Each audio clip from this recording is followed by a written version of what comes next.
Hey, Book Baddie. I'm Cierra, and my pronouns are she, her. And I'm Casper, and my pronouns are they, she. Welcome to the Bound to Be Bad podcast, a book club podcast where we discuss one book a season from the perspective of someone who has never read the book before. And from the perspective of someone who has. This season, we are so excited to be reading Fourth Wing by Rebecca Yarros with you. We aim to rave and rant about anything and everything that comes to mind while reading. But please note, this podcast will be discussing book spoilers as we talk about each week's chapters. As this will be my first time reading, spoilers for anything beyond the already read material is not fair game. This podcast is run by adults, who will most likely be using adult language and talking about adult themes, so please be aware of your surroundings while listening. These thoughts and opinions are expressly our own and by no means reflect those of the original author. Reading is a privilege, books are art, and art is subjective. That being said, we'd love for you to read along with us and share your thoughts and opinions as well. So, without further ado, prepare to enter Basgayath War College. Quick refresh on how this conversation is about to go down. First, a little about us. This is, after all, my excuse to catch up with my bestie and force them to obsess over my obsessions too. Then I'll provide a quick summary of chapters 5 through 8. We'll give our brief non-spoilery overall thoughts before diving into each chapter individually. Then we'll discuss our favorite quotes or moments and any predictions for the rest of the book. Finally, we've got a fun little section where we've each picked a song to dedicate to each chapter. Songs that we'll compile into a public playlist for you, our fellow book baddies. Got it? Good. Now let's dive in. So, what's the latest obsession this week? What you into? Why isn't it Fourth Wing yet? Why do you hate me? Okay, first of all, I don't hate you. I love you dearly. Second of all, how do you know it's not Fourth Wing? I mean, I am, obviously. If I wasn't, I wouldn't be doing this. But as far as reading goes, I'm not currently reading anything outside of Fourth Wing. It has taken up all of my reading focus. Any other obsessions? Yeah. And why is it me? Well, that's because I'm always obsessed with you.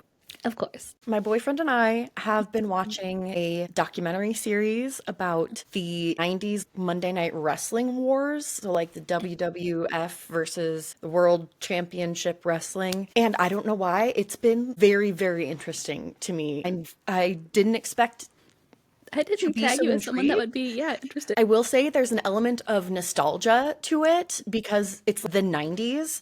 Is like the very peak of that. And it kind of reminds me of, I remember vaguely watching some wrestling with my dad a little bit when I was a kid. So there's a little bit of that. I don't know. There's hot people, okay? Hot people usually in very little, being very physical with each other. Yep, sweaty and oiled up.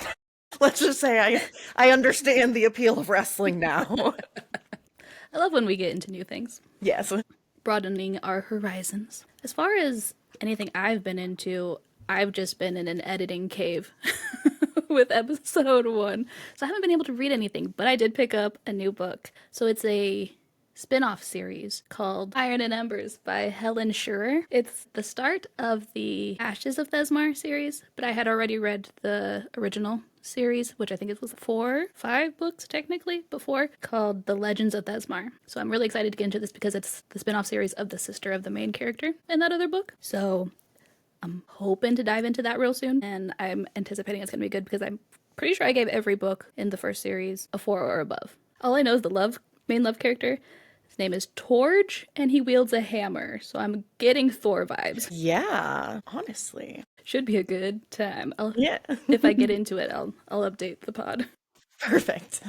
Quick summary of chapters 5 through 8. We start in Battle Brief, where we learn that the wars are faltering and Griffin riders are attacking Navarian villages. Oh my! Later that day, at sparring assessment, Violet faces off against Imogen, but the face-off sends Violet to the healers, where Dane continues to plead with Violet to leave the riders' quadrant while she waits to get mended. Mending session and argument over, for now. Violet returns to the first-year barracks, where she finds a gift from her sister waiting under her pillow. Aww. After some advice taken straight from the pages of Brennan's journal, we find Violet in the middle of a nighttime rendezvous with some poisonous berries, where she stumbles upon an entirely different kind of midnight rendezvous of an illegal kind. After a not close enough encounter with her sexy, shadowy wing leader, we find Dane outside of Violet's barracks, waiting to walk her to breakfast duty, where, you guessed it, Dane tries yet again to convince Violet to leave the Riders' Quadrant. How many times am I going to say that in this podcast? After receiving advice from Dane that contradicts Xaden's advice, You get unsolicited advice, and you get unsolicited advice on how best to handle Jack Barlow. We're taking the class, dragon class that is, where we learn more about the dragons that are willing to bond this year and about the growing number of dragons that are not. Before Violet is set to spar with Orin Seifert, lo and behold, Jack Barlow rears his ugly head again. Violet, after having followed Dane's advice with poor results, decides to take up Xaden's advice, much to the dismay of Dane. Violet then proceeds to win not only her match with Orin, but the next 5 matches with the added help of an extra pinch of poison at breakfast. When she mistimes the dose for her match with Rayma, Violet thinks she might be able to get away without sparring for the day until who should volunteer to spar with her? Why, if it isn't Xaden Ryerson. So much happened in 4 chapters. It really did. So, brief overall thoughts before we deep dive. I really liked these chapters. So I was only really able to listen to the audiobook this time around. I didn't really have a chance to kind of sit and read like I had kind of wanted to. But oh my God, if there was going to be any chapters to listen to the audiobook, I think it was this one. So fantastic. I absolutely love it. So if you've read the book but you haven't listened to the audiobook, I would highly recommend. It's so good. Ooh, speaking of audiobook, I listened to the audiobook originally when it was recorded, when it first came out. The first time I listened to this, clearly the narrator must have been sick or dealt with sinuses, because there are definite times where you could tell it almost gave certain characters more of like a nerdy tone when she would voice them. But I believe that she ended up re-recording, and I've been listening to the re-recorded, and it's very well done. Props to the narrator. I can't Absolutely. Round of applause. her name right now, but anybody who can sit there and read out loud for hours on end, props to you. I can't do it for our little summaries, so. Especially when they have to read stuff over and over and over again. I trip over my words so much, all the time. Hi, Seamus. Smoosh, your first appearance. It's a smoosh. First up close appearance, that is. True. Or even remembering the voices you give to different characters and having to maintain that for almost 24 hours worth of a recording. Insane. Props to you, audiobook narrators. I hear little jingles. I was going to say, I apologize if you can hear his purring in the mic. He's very lovey today. Did these new chapters, before we dive in, change your thoughts on the book so far? I don't know if I can say that they've changed my thoughts, because I was already liking it, but every chapter I'm enjoying it more and more. That makes me happy. Yeah. Do you feel still interested in continuing to read the book based off of these new chapters? Sweet. Absolutely. Good. Yeah, I ain't no quitter. Alrighty, shall we start with chapter 5? Absolutely. Seamus, I need my hands now, buddy. So we meet Professor De Vera, who has purple hair, and I'm just like, I never had any teachers that had fun-colored hair, and so I'm a little jealous. So, thoughts on Battle Brief? I think the concept of the class is cool, because how else are they going to be prepared? They're only in this college for 3 years. True. Well, the professor kind of said, they're in the middle of a war. They're going to need it. They need to know what's going on currently. Yeah, how to prepare and combat. We also meet Professor Markham, who is the only scribe in attendance at Battle Brief, the scribe that Violet was supposed to be the star pupil of. Thoughts on his character? I find him endearing. I think it's sweet that he clearly cares about Violet and is like emotional about the fact that she's here. And yeah, it said she was supposed to be his star pupil, so there's the heartbreak in that of like not getting to have that kind of relationship, but then also having to then potentially watch said was supposed to be star pupil potentially die is heartbreaking as well. Well, and I'm sure he had all these plans, like, I'm gonna retire in 3 years, I've got it set, and then Lilith was like, nah, let me tank your plans. Do you think, had he left, that it could have then opened the opportunity for Violet, had she gone through the scribe, to take over, like, that position? Ooh, maybe. I could see it. I'm not exactly certain with what we've read so far what his ranking is within the college. Obviously, he seems to be somebody pretty high up in the scribes if he's coming to Battle Brief to help with disseminating the information to the writers. But I know he's a colonel. I don't know what that means, though. So one of these days I'll look up all the different rankings. So I'm polyamorous. I have multiple partners. Both my male partners were in or are currently in the military in different branches. And that's about as much as I understand. I don't know what their ranks are or were. Are they both still active? No. Gotcha. Oh, we start to meet some more of the squad. Second squad. Violet squad. We meet Pryor, the meekest first year. Luca, the catty first year. Orally, who kind of defends Pryor, she's said to have no-nonsense black eyes. And I think that's everybody that we've met that's named so far in second squad. Thoughts on these other first years that are in the squad? So it looks like there are 9 first years in her squad. 4 that could be second or third. And then an executive officer. And then who's like the assistant to the squad leader. Then above the squad leader is the section leader. And above the section leader is the wing leader. But within just the squad, there's just the 13 if you don't include the squad leader and the executive officer. So if we know Violet, Rhiannon, Riddick, Sawyer, Pryor, Luca, and Orally. I think in the audiobook she says orally because before I saw it in the book, I assumed it was spelled with an O. Oh, interesting. That's another thing I will say about Rebecca Yarros' names in particular, is she is not afraid to pick names that are very similar, because in the first section of chapters, they switched with Aura Binehaven. So there's an Aura and there's an Aura Lee. And isn't there also an Orin, which is spelled differently but sounds similar? And then there's also a Naolin and a Nolan. And I'm just like, Girl, you're not making this easy. yeah, this is not helpful. I thought the dragons' names were bad. I forgot to look up the definitions of the Scottish Gaelic dragon names. I'll do that some other time. Thoughts on the first years we've met? I mean, we'd get very, very brief introductions.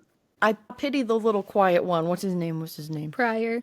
Yes, Pryor. I feel bad for him. Also, James, stop that. What is that poor boy doing here? Like, he seems so meek. I just feel like he gonna die. And why did you choose the writer's quadrant, buddy? I don't think you're a marked one. It's not specified in this chapter. Yeah. So, did you volunteer?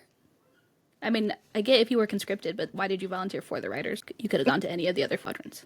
True. Luca a bitch. And in general, just it is still, giving me those Harry Potter vibes where like there's so many classroom scenes where you do get to see them interacting with the other students in their year. So I really enjoy that. I like that it gives that little glimpse into the side characters. Yeah, I enjoy it. I find it interesting that Dane is like, you gotta lay low in battle brief. We get to battle brief. She tries to keep that advice in mind and tells Rhiannon to ask questions in class, just for it to instantly backfire. And Devera's like, why don't you ask your own questions, Cadet Sorengale? And Jack Barlow makes fun of the answers that then Violet gives. It's like, I'm not the one who thinks precognition is a thing. This was one of my favorite little lines to that, and it was more of like a mental thought that Violet has. Quote, shooting a glare at Jack. Fuck him and his laughter. I might be weaker than he is, but I'm a hell of a lot smarter. And I was like, know your worth, queen. Hell yes. yeah. We love a strong, badass woman. Right. And I love that Devera, it's said here that she prods, and the light in her eyes tells me I'm right, giving me the confidence to take my train of thought a step further. From my awareness, the teachers have a rotating schedule within the college, so they'll spend some time on the lines, but then they rotate in to teach. Devera seems actually invested in these cadets, and therefore she is one of my favorites. Because I'm like, okay, you're the one that I'm going to go to for advice. You actually care. Yeah, it definitely seems like she actually gives a shit. And it seems like very encouraging and also very no nonsense, like no bullshit, which I really enjoy. Just like putting Jack in his place, like the cutting him off to point out that Violet is right. Loved that. Like, boy, shut the fuck up. We stan a woman that is supportive of other women. Yes. Wonder what the age is of Professor Devera, because for some reason they give me younger vibes. Definitely younger than Markham. Markham just gives me old, bulbous-nosed, crotchety kind of, but an elderly man with hair coming out of his ears, and you can see it.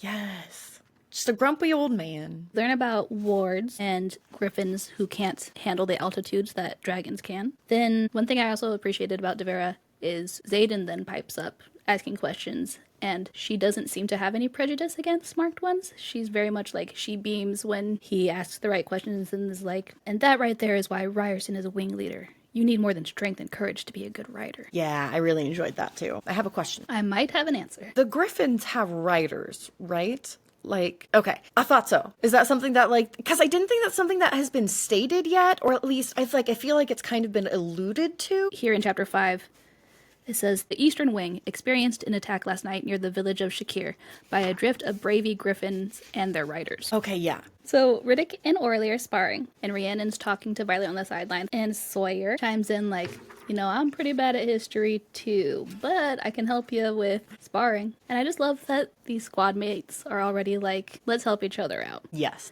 Because back in the chapter where Xaden is giving like his grand speech at the dais after everybody becomes a cadet and gets sorted into their different houses, I mean quadrants, I mean wings, he says something along the lines of, take a look at your squad. These are the only people guaranteed by Codex not to kill you. These squad mates are legitimately like, we got your back, and I love that. Yeah, they don't necessarily seem to promote like camaraderie and even really teamwork.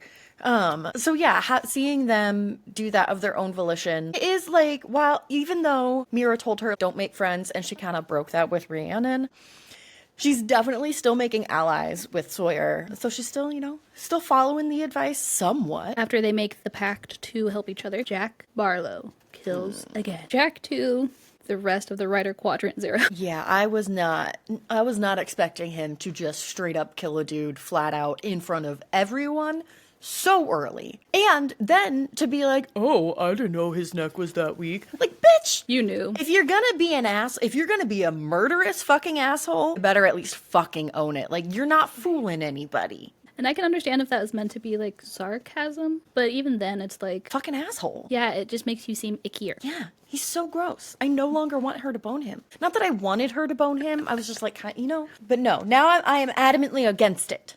Oh, but I do love the way Emiterio, the professor who is in charge of sparring and hand-to-hand assessment, his reaction to it, because this happens, Jack murdering the other cadet under somebody else's supervision on a different mat. They say the gym is massive, so I'm assuming there's multiple mats, multiple squads practicing sparring, and his tone even gets a little kinder. And again, Emiterio is going to be one of my favorite professors because he shows that kind of compassion towards the cadets. And I think maybe I'm just looking for caring adult figures in Violet's life.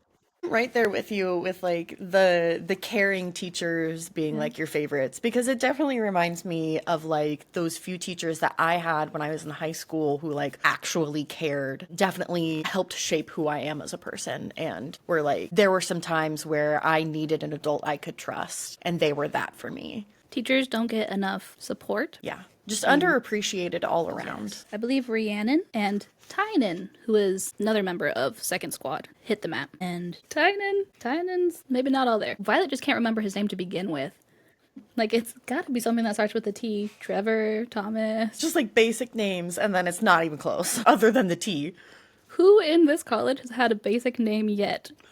Honestly. And you think it's Trevor or Thomas? But she says something along the lines of, Tynan has more ego than common sense. Yeah, I love that. Poor boy. Then Emiterio picks the pink-haired second year, Imogen, who is one of the fighters who's the second or third year in their squad. So we can add Imogen to the second year column. And there's instant hatred between Imogen and Violet because Imogen is a marked one, and Imogen blames Lilith for the murder of her family. She may have ruined the name Imogen for me just a little bit. I love the name Imogen.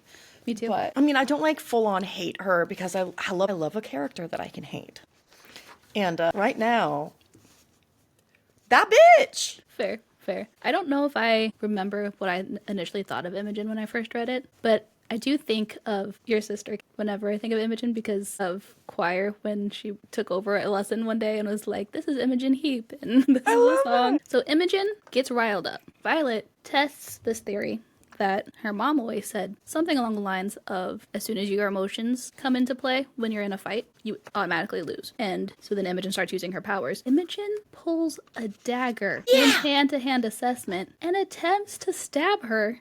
And if it wasn't for Mira's vest, this story would be a lot shorter. And that directly calls back to that quote I had with Xaden from the dais. Like, your squad mates are the ones who aren't going to be after you. And yet here's Imogen, a squad mate, trying to end Violet. I have another question. So is the fact that Imogen is so fast, is that her, like, power? No, I know that's something that a lot of people get confused on. Yeah. But it is a lesser magic that all writers can do. I'm excited to learn. Yeah.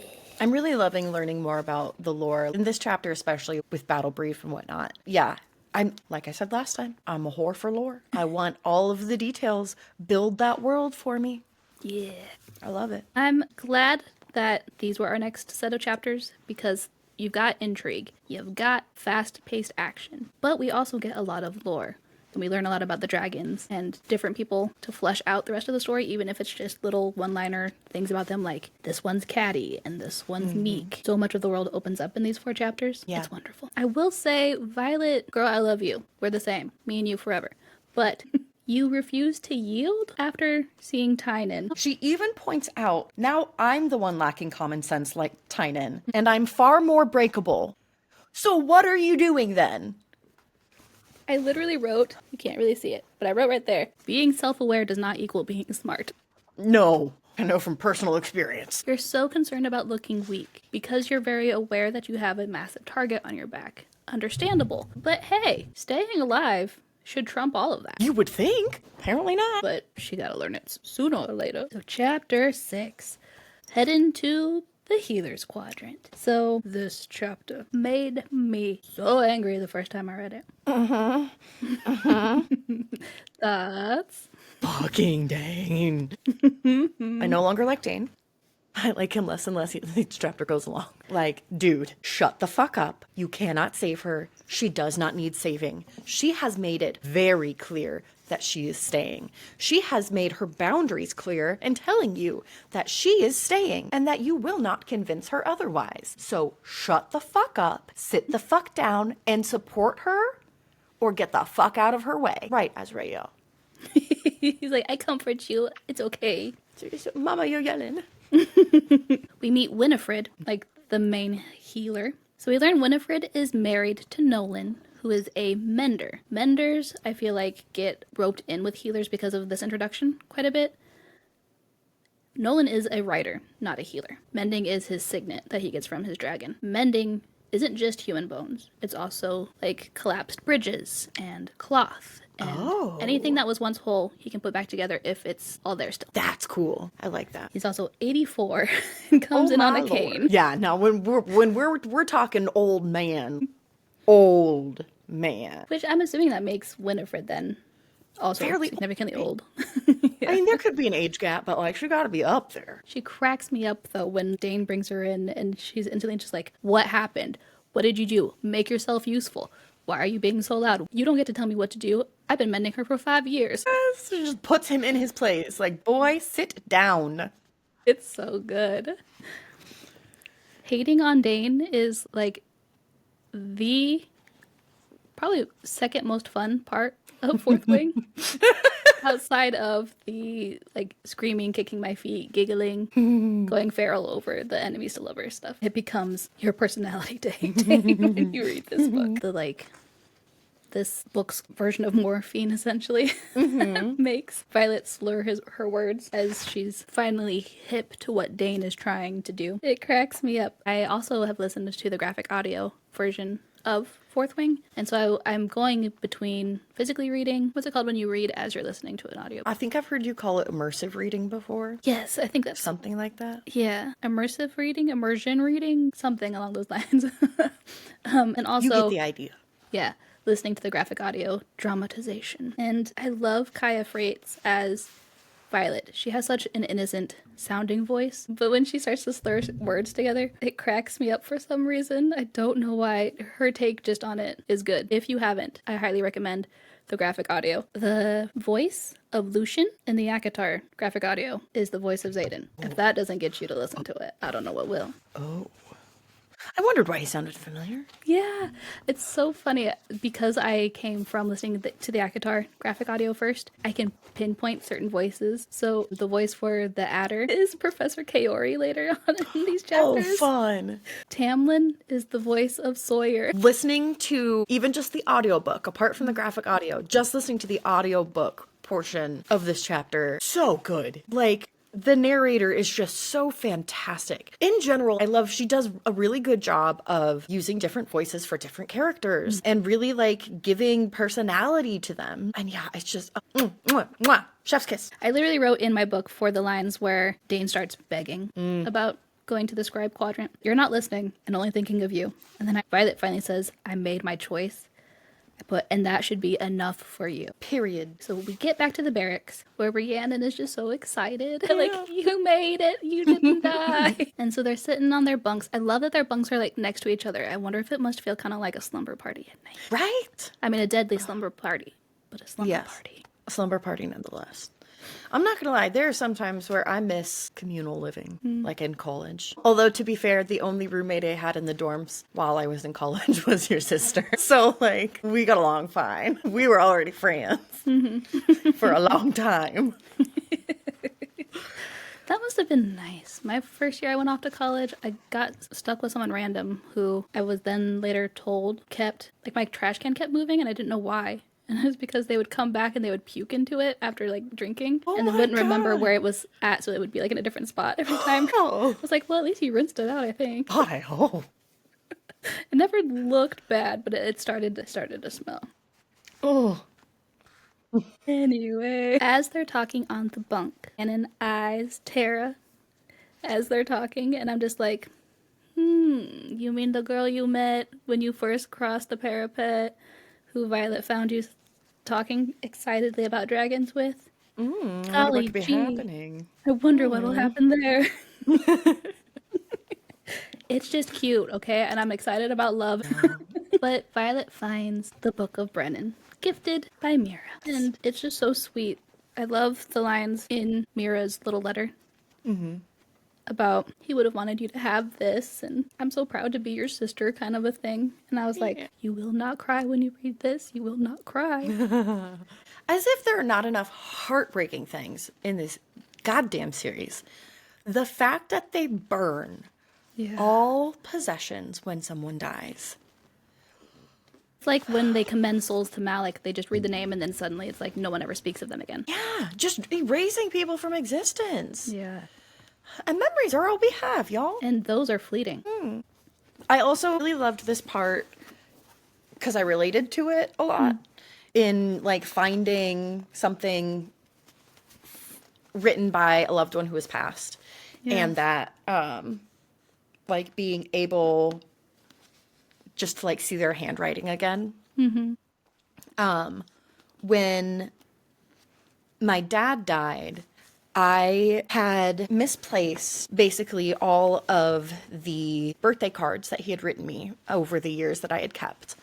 To the point, and I didn't see them for years, where to the point I thought that they were just gone forever, had gotten thrown out or something, and it, like, broke my heart. It was something I regretted not, like, keeping better track of. And then a few years after, we were cleaning out my mom's garage and I found all of them, like, in a box, and broke down crying to be able to see them again and read them again and, like, see his handwriting. And it was a very emotional moment. So I definitely, like, understand. You're gonna make me cry right now. Sorry. No cry, no cry. No cry. Y'all, she's actually crying. Hey, stop. Also, this is, like, the first time we get any insight into Brennan outside of just that he died 5 years ago. Yeah. And so, like, seeing that he was snarky and smart Yes. was a nice touch. And a little bit sneaky. Like, I love it. Like, he was mapping things, planning things. Getting shit done. I appreciate being able to feel him as a character, not just a memory kind of thing. Do you know what I mean? Yeah, exactly. Shall we dive into Chapter 7. Yes. my favorite of these 4 chapters? Oh my goodness, I cannot breathe. He's just paper. He's only paper. He's just paper, not real. Can't fall in love with a paper man. Not again. I find it interesting. The epigraph for chapter 7 are 2 addendums to the Basgiath War College Code of Conduct, and it revolves around marked ones. The first one states, in the best interest of preserving peace within Navarre, no more than 3 cadets carrying rebellion relics may be assigned to any squad of any quadrant. Then the second addendum says, in addition to last year's changes, marked ones assembling in groups of 3 or more will now be considered an act of seditious conspiracy and is hereby a capital offense. Foreshadowing for this chapter, maybe? Maybe. Who knows? Who's to say? We will say right now because we read the chapter and we know. Spoilers, sorry. So we find Violet sneaking around at night. This is after she got her arm torn out of its socket, but she's still slinged up. So the fact that she climbed a tree, kind of impressive. Granted, I know she got mended, so that's the healing process is probably different than regular healing. True, but still, Like, she's fragile, you know? Not weak, just fragile. Yeah. Although she might still find that offensive. Sorry, Violet. In your own words, breakable. How about that? Yeah. So she's out collecting specifically Fonnelly berries. Important to remember for later. I could have just flipped the page and it literally says 9 nights of sneaking out. She brought the Book of Poisons. Do you remember when Mira was packing her pack and was like, you can keep that one. It was the Book of Poisons. Which I love that little tidbit because it's like Violet was going into the Writer's Quadrant already thinking about, okay, well, if I'm have so many disadvantages stacked against me, I've at least got this in my bag. I can attempt to poison people, which just seems to me so wild. Like, Violet was a scribe. I don't think prior to this she had any knowledge or experiences with poisoning others. Not that I got, but then when it's talking about how you have to be so precise, like, so have you done this before? Girl, who you been poisoning? Yeah, are you just willy-nilly like, I'm guessing you weigh about this much, so you will need about this much Fonnelly berries to puke all over the mat. But also, yeah, I love that she was already strategizing before she even got in. Yeah.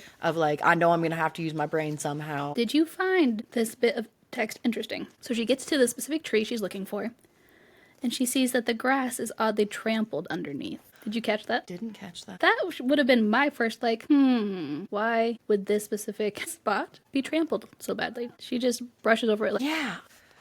So maybe she's not always that smart. She's got some blind spots. yeah, which We all do. Exactly. I feel like a lot of people see smart characters and they assume that means that They're they're not infallible. going to, yeah.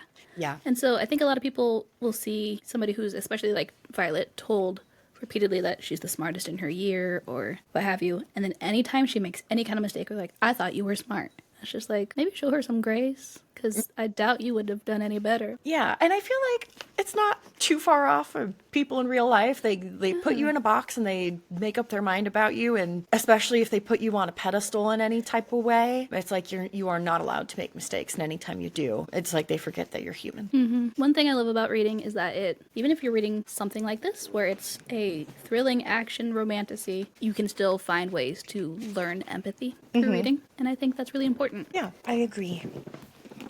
So she finally climbs up this tree. She gets the unripe lavender purple Fonnelly berries. She puts them in a vial. Then suddenly, out of the darkness, comes 2 cloaked figures. Dun dun dun. One of them being Imogen, the half-shaved pink-haired squad mate who was so very kind to Violet on the mat 10 days ago, and Xaden. And I love that her first thought is, are they lovers? Is that who he's Yeah. interested in?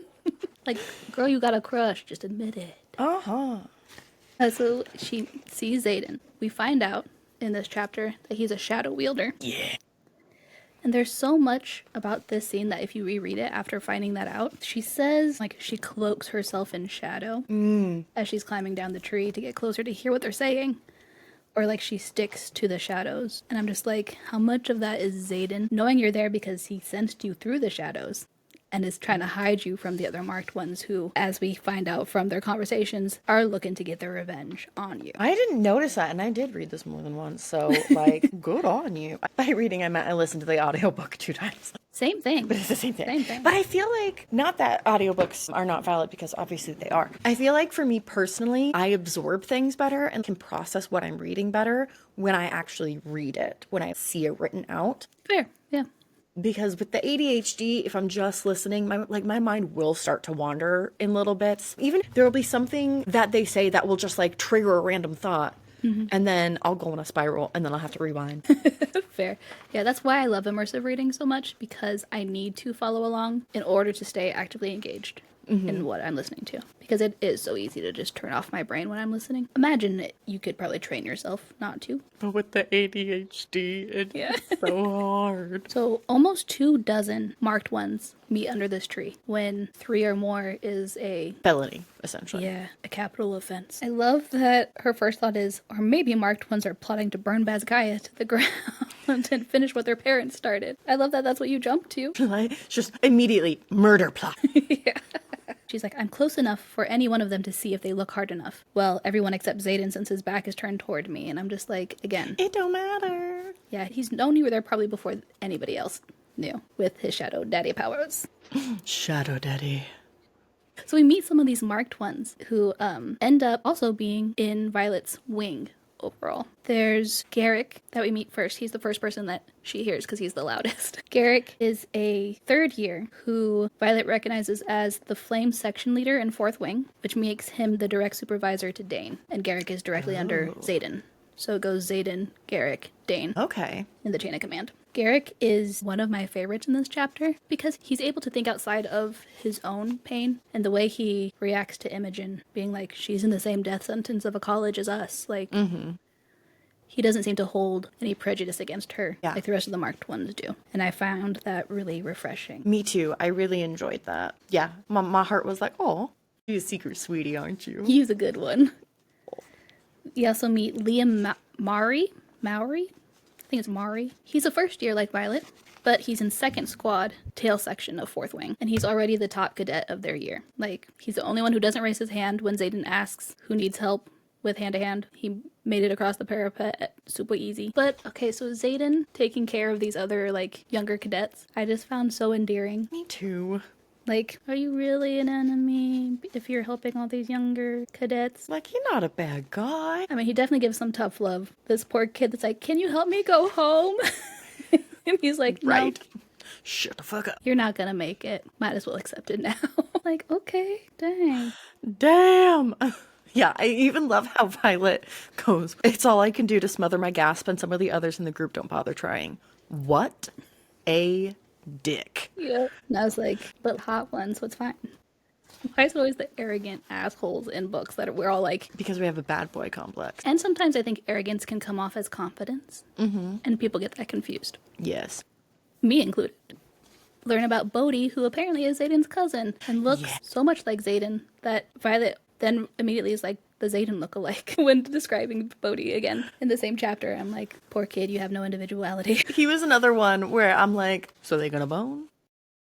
With Violet? Yeah. To make Xaden jealous. Yeah, like before she bones to Xaden. They can't have the like real a warm-up. Take the look-alike. I love that he's described as having like a cloud of hair. Like, that's such a good description. I thought that was clever. It's so cute. Also, it makes me think like it's really poofy. I don't know if you've seen any playthrough of the Resident Evil 2 remake, but one of the main characters that you play as is Carlos, and he has very floofy black hair that just makes me think of Dad. Well, but between him and Riddick, I need a hair off. Like, who's got the better floppy, cloudy hair? Just imagining them being like hair flips. Shampoo commercial. Just. I need my hair looks nice when I did that.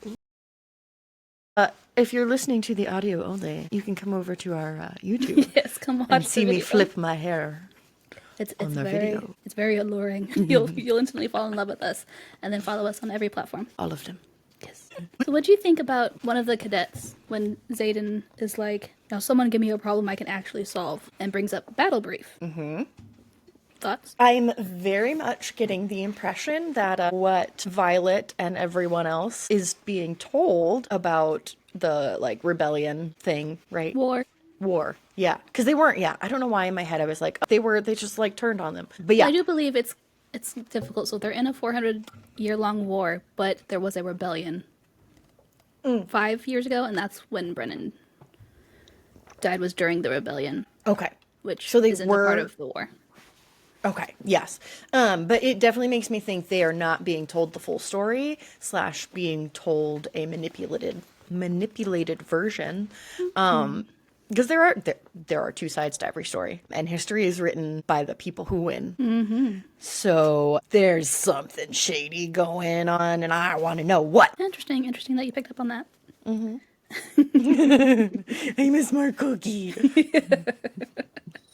Also, it made the line that Markham says, I can quote it when we get to our like quotes later, about the purpose of the scribes and recording history. And I was just like, after reading this line, I was like, gonna note that for later. I did write, I love Garrick in the scene where Imogen is just like letting her emotions take the better of her, which understandable. You lost family. Did you notice some like tension there between Garrick and Imogen like I did, or is that... Like sexual tension? Yeah. I did not. No, I gotta go back and read through. We'll do that later. Tell me why. Tell me why you think that. As soon as anybody starts arguing with each other, I'm seeing like, bone? You gonna fuck? I love Argument that. equals sexual tension to me in books. So long as it's not like her arguing with Markham or something, that'd be weird. That would be weird. But if they're in the same age group, they're both marked ones. They've probably got some sort of shared history. I mean, just because I didn't pick up on it doesn't mean it's not true. Anywho. Eric and Imogen bicker like an old married couple, and I want them to bone. And then everybody leaves. Xaden's the last one. Violet counts to 500 climbing down the tree. The patience to count for that long. Plus, you're still healing. And so you're like holding your position in this tree for 500 seconds, however long that actually is. It seems like forever to me, but I'm time blind, so I don't know. Same. So then as soon as she gets down, shadows shoot out, and Xaden holds a dagger to her throat. Hot. Right? Sorry. I literally wrote hot, and okay, so don't pay attention to how much I've highlighted in this section, but I just wrote, you can't see it. It says hot somewhere over here. Also, I can't help it. If Xaden's on the page, I kind of highlight everything. And then I have to like reread almost the entire page because I don't know what part I wanted to talk about. That's the ADHD where you think everything's important, so you highlight everything. And it's Xaden, so everything is important. Exactly. So Violet is in fight or flight mode. Decides to fight. Before even turning around, she pulls a dagger from her thigh. Then she pulls a dagger from her ribs. He taunts her a little bit. She shows that she's not as defenseless as she looks and throws 2 daggers. And when he doesn't even flinch, by the way, he's like, you missed. And she's like, did I? So then he like walks backwards and it brushes his ears. A bit of curiosity that like flashes in his eyes too. I'm like, oh, so you're interested? Okay. Proceed. Honestly, I think he probably found that real hot when he was like, oh. I mean, I would. Violet receives more unsolicited advice, this time advice different from Dane's, where he tells her that she should show that little trick to Jack Barlow. Ooh, okay, this is the section I said was hot. Yes, He collects the daggers with his shadow powers, walks up to her, she thinks he's gonna attack, and he proceeds to slide her daggers back into their sheaths. Which are on her freaking body! Well, like, the one she pulled from her thigh, and she's in a cloak, so, like, how does he know where they came from? This just shows how observant he is in general. And the fact that he, like, has to stand real close in order to, like, put the knife in the sheath. Which, in other fantasy, romantasy books, is a euphemism for something else. He asks if she's gonna tell, and she's like, I'm not going to. And he stares into her soul. And Guess believes her, because he starts to walk away. And she's so confused by this. Like, My God. that was really hot, but also you're not gonna kill me? Oh, boy. His retorts just back to her being flabbergasted were my favorite. So in my notes for this section, I'm like, he's so sassy. Like, I just love it. Like, when he's walking away, he's going back inside and he tells her to go back to bed before her wing leader finds out that she's been out. And she's like, you are my wing leader. What are you talking about? He also like, you're not gonna handle me? He's like, not tonight. Oh. It's like, you know what you said. You know. And everybody's panties hit the floor. Just over here fanning myself. No, it got really hot in here all of a sudden. It's definitely not the lights or my sweater. Did you show them your sweater? No. Are you going to? No. You can see it a little bit. Look. He's so cute. That's dragons. Hey, actually the sleeve of my... Yeah. It's very fitting for this. Can you even see it? No. Nope, this way. This way. Yeah. There we go. For those of you who are not watching, it says violent little thing With a dagger. on the sleeve. I had to represent as Gaia Yes. already. And that's pretty basically everything. She is flabbergasted that he didn't even check her bag. Yeah. Like, he didn't question why she was out at all. Yeah. And, like, he's got to know she's up to something. So, like, maybe he doesn't care. Or maybe he's, like, secretly, like, rooting for her, you know. Maybe. Or maybe he's like, I'm not going to mention it because if she even tries to tell anybody about my little club, I've got blackmail because you were also out. I don't necessarily need to know what you're doing. I just need to know you were breaking curfew. And as a wing leader, that's all the information I need to get you in trouble. You know? Gosh, I got you. Just kidding. Look at this boy. He He's being a just a baby. ball. He being a baby. He's like rolling around on my lap. He's like, you Look wanted to at the record? baby. I don't think so. Look at the baby. Oh, okay. Oh. I don't remember how we found out, but some old lady had found Ezio crawled up in the winter under her hood of her car. Oh. Rescued him, but she had a dog and they weren't getting along. And was looking to rehouse Ezio. And somehow we found out. And so then he went out and got Ezio and surprised me with him. Oh. That's so sweet. Oh. Violet gets her arm broken in chapter 5. Chapter 6 is the Healer's Quadrant. Same day, Book of Brennan. 9 nights and 10 days later is the Fonnelly berries. Yes. I can't say Fonnelly berries and not think fondling. And then because of Zayden, I'm getting warm again. You trying to fondle his berries? They're just His paper berries. for berries.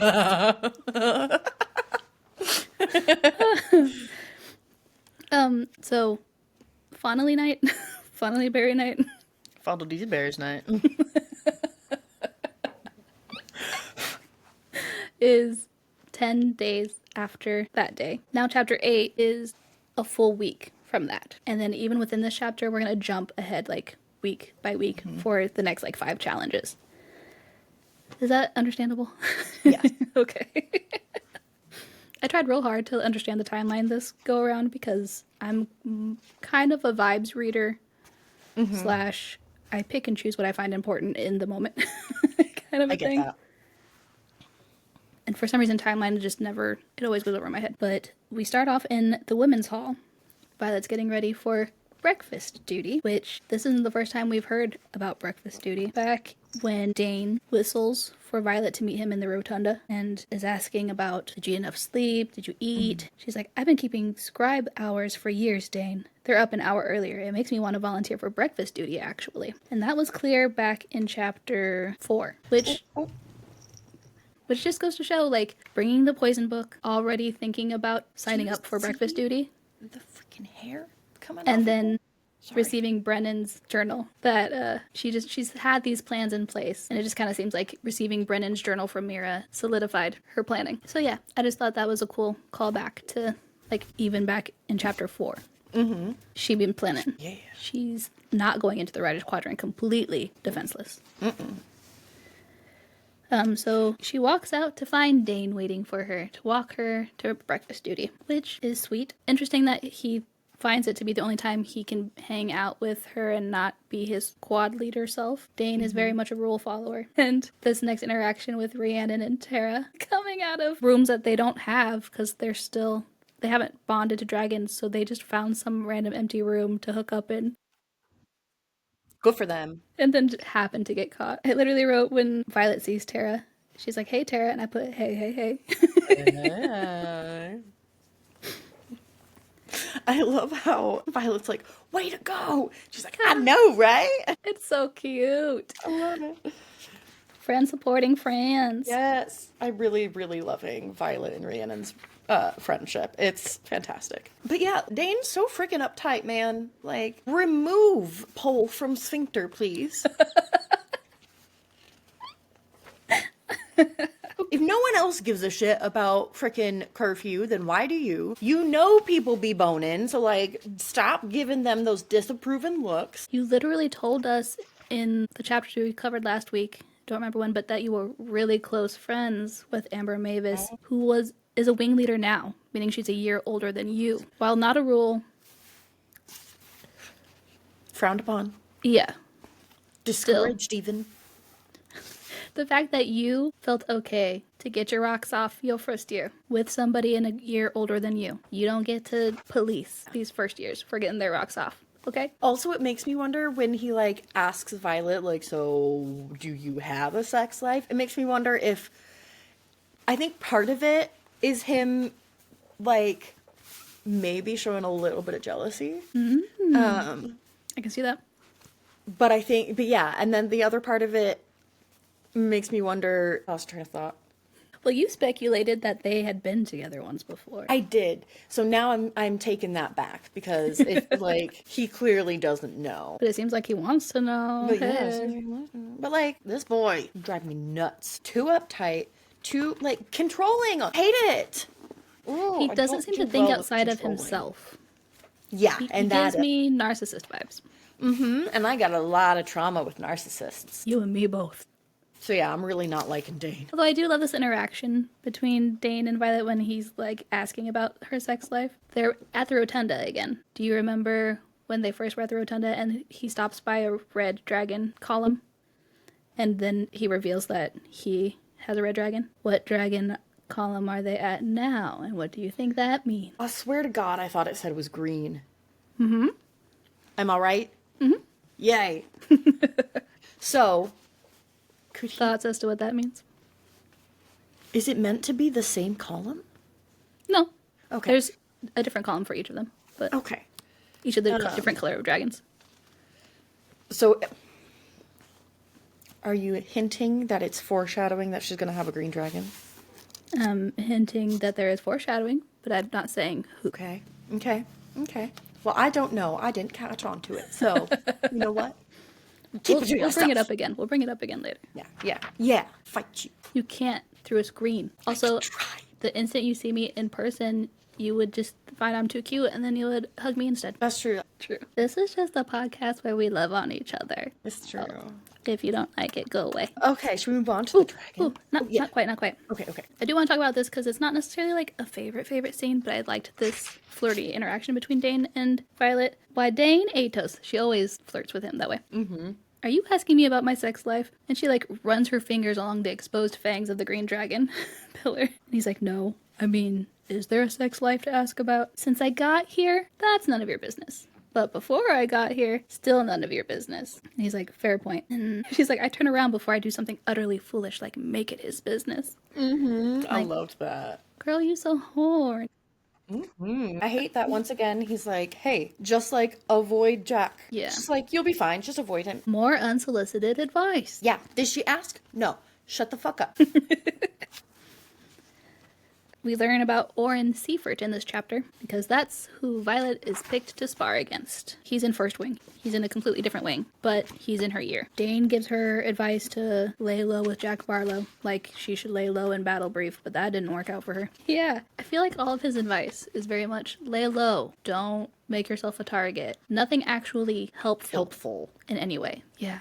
So he goes to cup her face, and I want to know if you think he actually does in this scene. She starts to think about the advice that Xaden gave her, and then she starts to feel guilty because she hasn't told Dane about the secret tree club meeting, the marked one meeting. I don't know what to call it. It's all of the above. But so she kind of zones out a little bit while he's talking to her. I would too, if Dane was talking. But it says, Violet, did you hear me? Dane asks, lifting a hand to cradle my face. Jerking my gaze to his, I nod and repeat, steer clear of Barlow. He drops his hand and shoves it into a pocket of his pants. Do we think he actually made contact? That's what I'm wondering. Like, I caught that too, and it does make me wonder if he was trying to, like, get in her head. Which, again, if he is, like, dude, huge invasion of privacy. Especially if she, no, not cool. Not cool. But I need to know, like... I know. It's I need to know how ambiguous. much you hate him. Yes. All right. Well, that doesn't answer my question. Thanks a lot.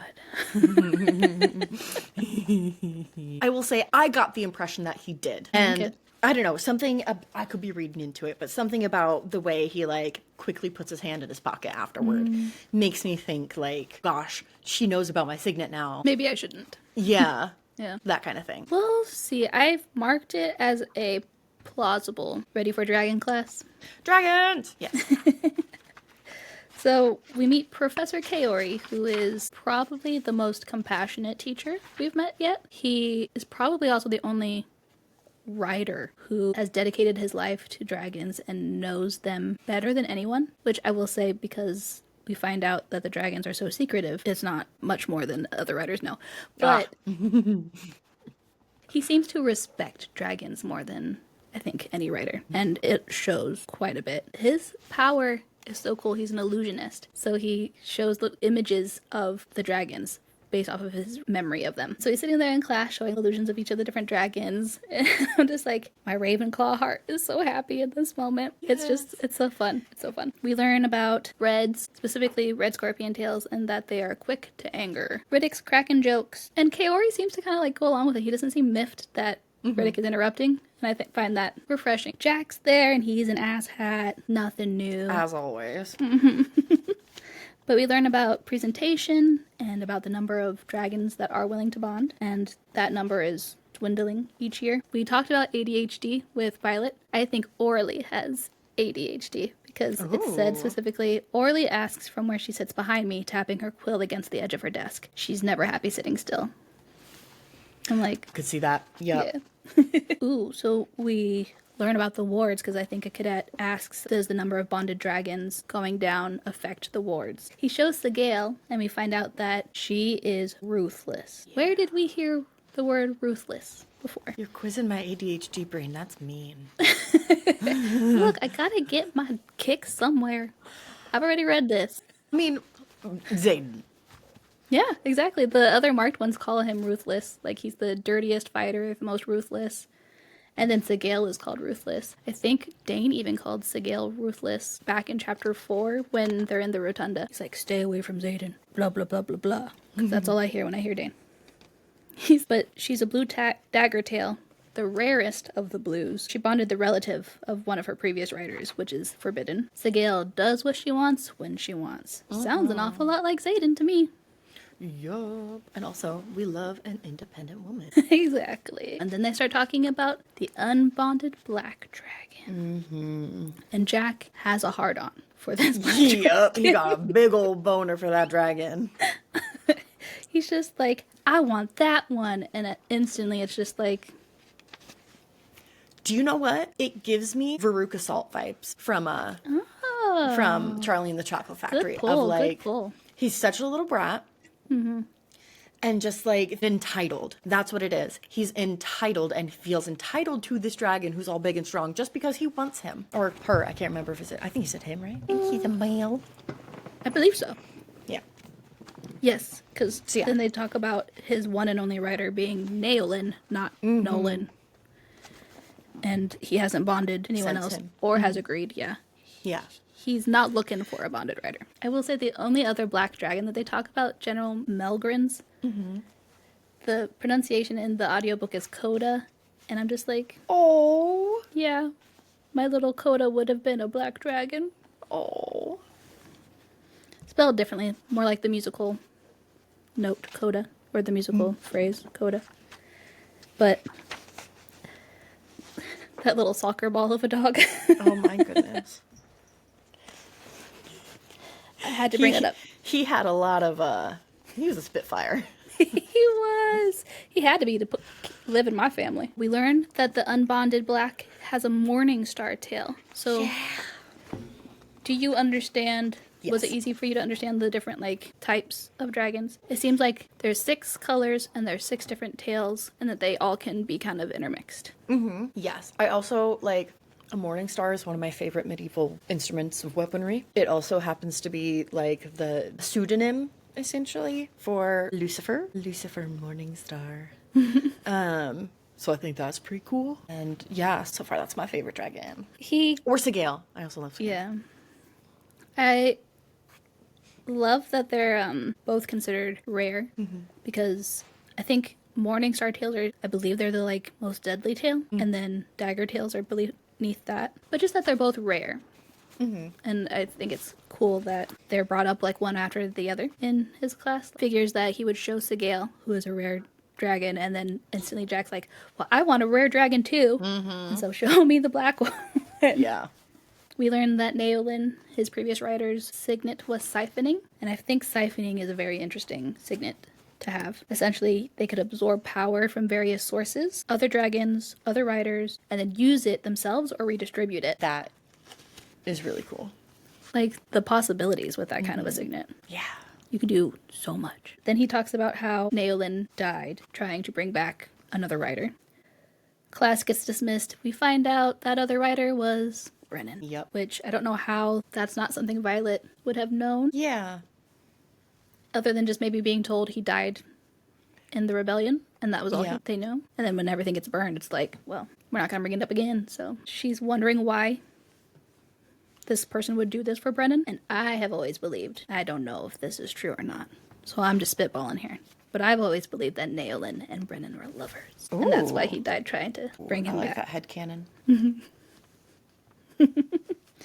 Then Kaori's really sweet because he's like, these are all the traits that these people, your siblings, have, but you're smarter and more compassionate than both of them. Violet instantly is just like, thanks, but you know better than anyone that dragons don't value these things. And I'm like, who's Yanagin? He's telling you these things because dragons value these things. So why are you questioning his authority on dragons? Right. But then she literally says, I nod because I can't find any appropriate words for his well-intentioned flattery. And I'm like, damn it, now I know why I'm annoyed at this. It's because I do the same thing. I was just thinking that. I'm like, oh yeah, wait, I do that. I literally just wrote me with a sad face next to this. But I literally never caught on to that connection that I do the same thing until this reread. And I was like... Gotta love that self-awareness moment. Suddenly a mirror was brought to my face and I was like, oh. So then we're at the mat again. Yeah. Dane is standing there next to Violet and he's glaring daggers at Xaden. But he's talking about her opponent, Orin. And I'm just like, why are you shooting daggers at Xaden? Getting Violet's heart rate going. Because you're just like, he's going to try to kill you while you're glaring at Xaden. And she's like, what? Xaden? Where? Right now? We find out that at breakfast duty, earlier in this chapter, she had sprinkled that powdered Fonnelly berry onto his scrambled eggs. But she notices that he's turning green. She's like, I got this. Don't worry I'll be about fine. it. Yeah. Oh. I loved this moment where Rhiannon is fighting. And when she takes the dagger, she's like, looks like this is mine now. Enjoy your nap. And she taps him on the head. Yes, I love her. So cute. And then Jack shows up. And I love the way this is phrased. It says, I gift him the middle finger. Like, for you. A present! I'm going to start doing that more often, though. I need to gift more people the middle finger. Yes. No take backsies. But Jack compares her to Violet, the flower. It says, violets are such delicate, fragile things, you know. So then this triggers the memory of Xaden's advice. So she tried Dane's advice and didn't work out for her. So now she's like, let's try Xaden's advice. And she pulls the same trick that she does with Xaden, except aims for his ear and his balls. I'm just like, yes. You're gonna get one of them someday. Yeah, in my notes I wrote, fuck yes. Baddie V. She retrieves her daggers, and when she comes back to Dane, he's like, I told you to lay low when it comes to him, and you just piss him off even more. I wrote, when are you going to learn, Dane? But I love that she's like, he needs to realize I'm not a liability. Yeah. Like, yes. Know your worth. Then Xaden senses tingle, but he kind of like raises an eyebrow at her and smirks a little bit, and I'm like, he approved. Zaddy approved. Put a stamp on it. Yes. I love too that Rhiannon comes up and she's like, badass. I thought Jack was going to shit himself. And Dane's just like, stop encouraging her. Again, so uptight. Just so goddamn uptight. Like, give it a break, bud. I totally forgot I think it was chapter 5 when rips out her shoulder. Dane like is very encouraging to them when Riddick is like, I don't want to hurt Arlie. He's like, they're not gonna. You're doing her a disservice. Yeah. Yeah. Just because she's a woman. And then as soon as Violet goes up, Complete opposite. Nothing. So now Violet and Orin are taking the mat. He ends up leaving his lunch on the mat, and Violet wins. The last challenge in August, she wins a pretty ruby-encrusted dagger. I don't think the rubies are important, but I just think because I know Violet's birthday is in July, and July's first stone is a ruby. Because that's also my birthday month. Yeah. I thought that was a fun little maybe call to that, possibly. Now we're in early September. She goes to the mat, expecting Rayma Corey from Third Wing, who she's already poisoned. She mistimes the dosage, or maybe even the amount that she should have given Rayma, who ends up getting sent to the healer's quadrant early. Violet's like, shit. Well, I guess I won't spar today, when a certain zaddy decides, no, you gonna spar, and I'm gonna be the one to spar you. So how angry were you with me for the edging? That was the end of this chapter and the end of our reading for this section. Just a little bit. It was really hard for me to stop and not just continue, especially because I was listening to it. It was really hard for me to be like, okay, I have to put it down now. Because I really wanted to keep going. The graphic audio, so because it's a dramatization, it's not going to follow the book exactly. It doesn't stop at that end of that chapter. It continues that scene on. And so I had to be like, oh, wait, what's happening? And hit pause. It's like, I can't, You I can't want read to, ahead. but I can't read ahead. Even though I know what's going to happen. My heart was still racing. Alrighty. Shall we then jump into our favorite moments and quotes and predictions in chapter order? Yes. Alrighty, let's start with chapter 5. So I really loved Violet's inner monologue when talking about things she's excited for when it comes to finally being able to channel. I can't wait to channel so I can use the type of coveted pens Mom keeps on her desk. A smile curves my lips. There could definitely be perks to being a writer. There will be. And this is such a nerdy little thing to be excited to use lesser magic on. But I'm just like, I loved it. Very Ravenclaw of her. My favorite moment / favorite quote, whatever, for chapter 5 is right at the beginning when, oh my gosh, what's his name? Markham? Yes. Yes. The scribe. Yes, the scribe. When Markham enters and she's talking about she was supposed to be his star pupil. I was supposed to be his star pupil in the scribe quadrant. His crowning achievement before he retires. How absolutely ironic that I'm now the least likely to succeed in this one. Because A, not true, because people have already died. So, and people continue to die. You're already doing awesome. And then if you like, it kind of ties into my favorite quote / part in chapter 8. Oh, okay. Bring it up when we get there. Yeah, exactly. I will bring it up when we get there. Thank you. When Emetario mentions or notices that the other cadet gets killed by Jack in sparring. I love that he said, quote, eyes forward, Emetario orders, but his tone is kinder than it has been as we all look away from the dead first year. You don't have to get used to it, he tells us, but you do have to function through it. And while this is tough, love, do think it's really pertinent and helpful information, especially in this deadly college. Yeah, absolutely. But again, it just adds another layer of that heartbreaking. And it just shows too that like he was sad to see another cadet die. He's not heartless, which Violet also finds him really intimidating. So the fact that he like can have compassion towards the students, I think, is a plus in his corner. That's not how that phrase goes. So I don't have a favorite quote per se for chapter 6, but basically just all of the slurring, all of that. That was my favorite. Yeah. It was my favorite part of this chapter. I will say, while I hate Dane, sometimes he says really cute things. Literally on the very first page of chapter 6, Violet says, quote, you shouted and carried me out of there like I mean something to you. You do mean something to me. I'm like, okay, I guess. That was cute. But that's it. That's the only one you get.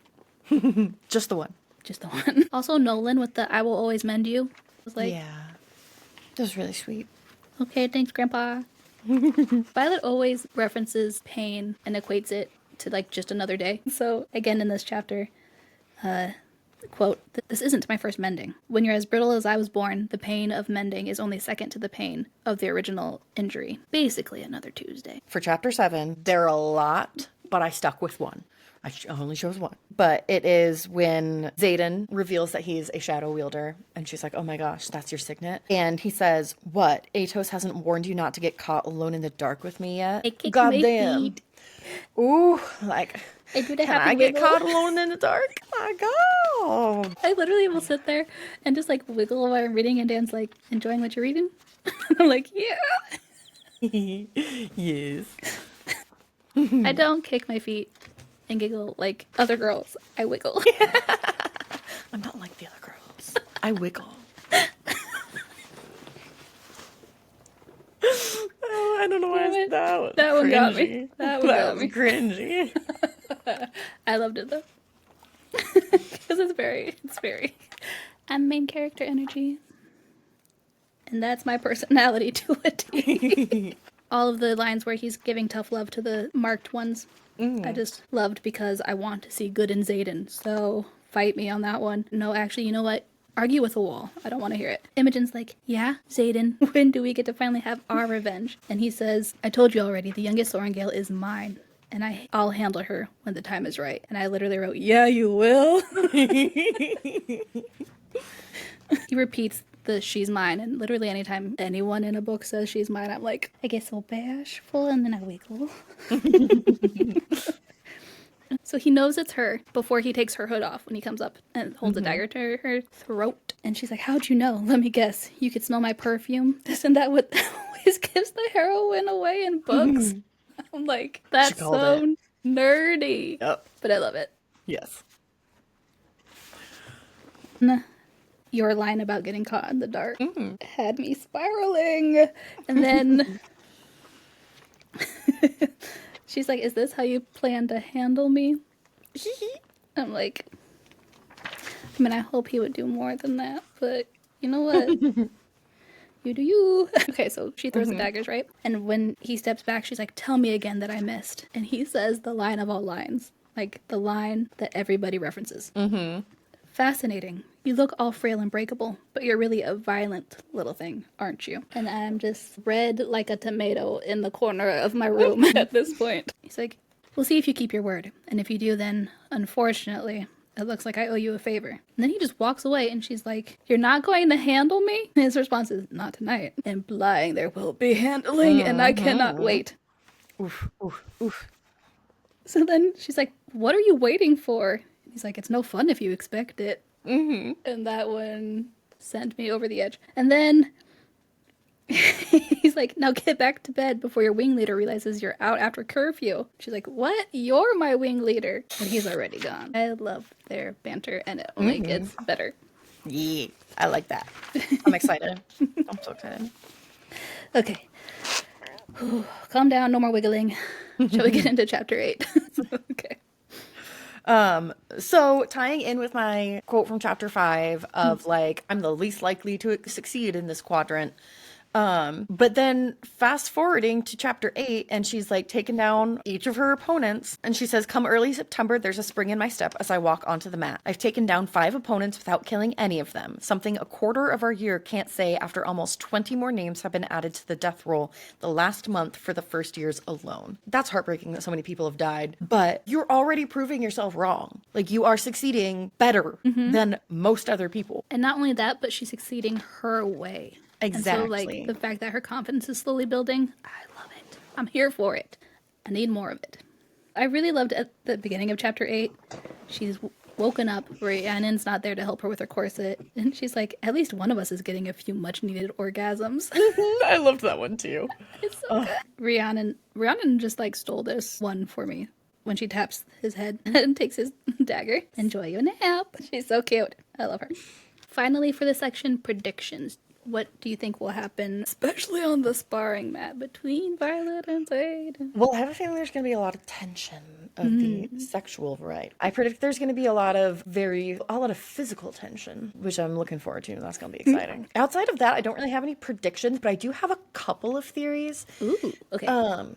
First theory is that nasty black dragon that Jack wants so bad With the Morningstar tail. with the Morningstar tail is going to be Violet. But we'll see. And then I also think that, so when the professor mentioned that Sigale bonded with a writer who was related to her previous writer, it makes me wonder if Xaden's dad, the one who led the rebellion or whatever, is the one who was Sigale's previous writer. I mean, I definitely feel like that information wasn't put there for no reason. It Right? feels important. Yeah. That's kind of all I had. Shall we get into our song dedications? So for chapter 5, I picked Experiment on Me by Halsey. This song for me represents sparring with Imogen for hand-to-hand assessment. A literal take on the lyric in the song, 4 fingers form a knuckle sandwich. The song just feels like a fist fight. Not only does Violet feel so out of place, almost like she's the unwilling subject of possibly her mother's twisted experiment to send her to the Rider's Quadrant, but Violet uses this fight as an experiment of her own, testing how far she can push Imogen's anger before she slips up. Also, it's just badass female empowerment, while Yes. 2 badass women duke it out. Yes. I love that. That's awesome. Mine kind of goes along with that in that the song I chose very much feels like a fist fight. So the song I chose is Pretty Handsome Awkward by The Used. I don't know that one. It's a banger. I'm excited to listen to it. Yes. It has that feeling, the beat and like the driving rhythm of it feels like getting amped up. I'm ready to fight. Also, a little background from my nerdy emo self. I'm about to have an autistic moment. So Burt McCracken, lead singer of The Used, back around this time and a little bit before, was Oh, very good Burt? friend. Burt. I thought you said burnt, like you burnt your crack. Burt McCracken. The lead singer of The Used, around this time and like a little bit before, not this, by this time, I mean this time the song came out, Okay, gotcha. was good friends with Gerard Way, the lead singer of My Chemical Romance. But they had this like big falling out that no one's really sure why. A lover's spat. That is a theory. Oh, But I that's know their nothing about what business. you're talking about, by the way. Their I'm just business. guessing. Anyway. But basically they had this like falling out. Oh, Burt McCracken wrote this song as kind of like a jab at Gerard Way. So some of the lyrics are very pointed and Specific. yes. And so it very much like feels like two people fighting. So yeah, I'm really excited to hear the song for the first time. it really gives me those vibes. Awesome. I didn't know that. That's cool. For chapter 6, I picked Like That by B. Miller. This song with Dane in the Healer's Quadrant. It very much feels like the way he constantly pushes Violet but doesn't listen. And it feels almost how Violet's thought process, but she can't articulate it in this moment to him after taking as Gaia's version of morphine. Some of the standout lyrics that I felt were really poignant were, don't care about the person that I might be, offended that I walked the line. So what if I am more than you can see? I should have walked away 1 year ago when you said I wouldn't make it out alive. Convincing everybody you can save me. Why you want to see me bleed. Why you want to watch me fall apart. That I do feel like that's very fitting. Thank you. Very spot on. I was proud of that one. The song I chose for chapter 6 is You Don't Own Me by Leslie Gore, which most people are probably familiar with. It is an older song. I think there's been like a popularized cover that There have got been big a while a ago. shit ton of covers, but the most recent one that people would probably be familiar with was in the 2016 Suicide Squad movie. But yeah, it is very much a female empowerment, like, you can't tell me what to do. You have no say in my life. And in the context of the song, it is very much they're dating, but stop trying to control me. But yeah, with Dane trying, like, being so freaking controlling over Violet, I felt it was really fitting. Yeah, I love this song. That was such a good pick. I'm mad I didn't think of it. So for chapter 7, I picked Killer by Valerie Broussard, I think is how you say their last name. Sorry if I messed that up. But the song is just sexy and dangerous, with just a hint of badass thrown in. I think some standout lyrics were, my heart is telling me to turn round, but my body wants me to stay. Walking all alone, you know it's okay. 'Cause my tongue is sharper than a switchblade. Looking sweet, but boy, I know you're sneaky. They told me you were a killer, and I've got no doubt that the only way out of this thriller is if I am a killer too. I like it. It fit Xaden and Violet's vibes this chapter. Yeah, I'm with you there. The one I chose is a little out of left field. I chose the song Be Prepared from The Lion King, which is like Scar's villain song. But like, it felt appropriate with the marked ones like getting together, and even though they weren't planning anything nefarious, they're still meeting in secret, and Xaden very much has this like, follow me, I'm leading you, do what I say and you'll be fine kind of attitude. And especially when they're talking about getting revenge on Violet, and him very much like him just, I said I would handle it. She is for me to kill, essentially. I love that you went with like a kid's song for him, like corralling the kids, and I'm over here like, sex! Yeah. Two different parts of that chapter. Yes. Very, very different parts. Yes. Chapter. So finally for chapter 8, I picked Burn It All Down by Paris, who collabed with League of Legends. Violet finding her own way to survive over these weeks of challenges and throws daggers at Jack is the beginning of Violet stepping into her own. And so specific lyrics that I found very fitting for this chapter was, pretty little flower, won't you sit back down and go play nice? Jack calls her a violet, like the flower. All the people want fire. Maybe it's time they meet their dragon. It's like it was written for this. I know, right? Instead of for a League of Legends game. This is where the bruises come from. This is when the game gets ugly. These blood, sweat, tears keep running, licking my plate because I'm so hungry, because she be poisoning people's plates. Yes! I love that. I love it. I chose Dangerous by Big Data and Joywave, which people will recognize when you hear it. It very much gives me like movie montage, and it's very badass. And like, that is just how I feel about Violet in this chapter, taking down all of her opponents one by one, throwing the daggers at freaking Jack as well. Like, bet you didn't know that I was dangerous. Yes, love that.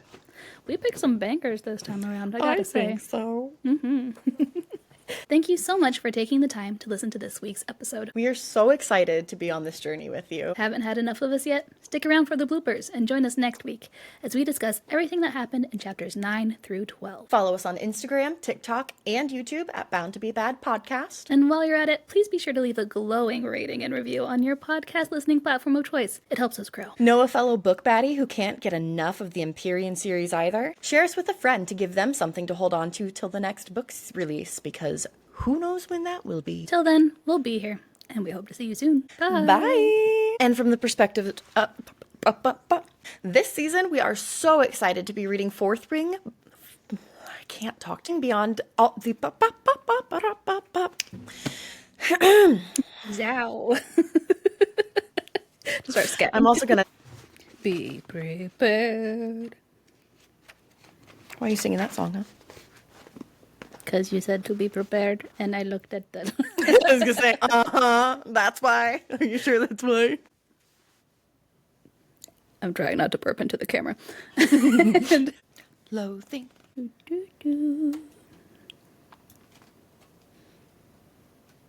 had to see a little smoosh over your shoulder. Right?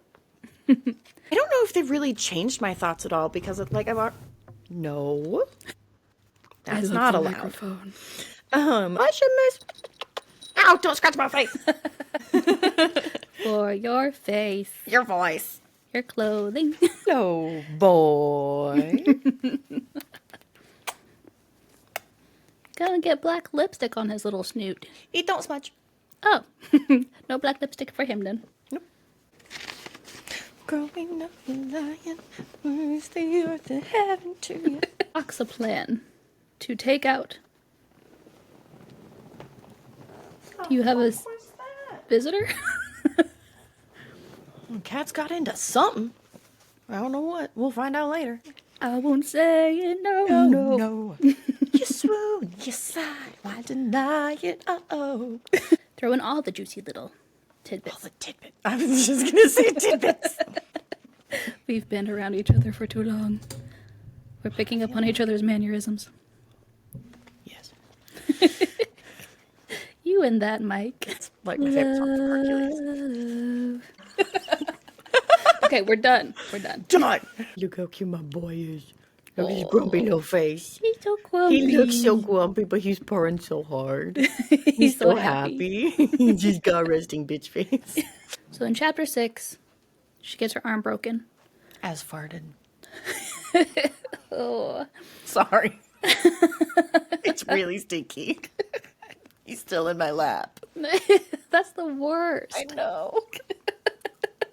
No, you just took a poop. You're so stinky.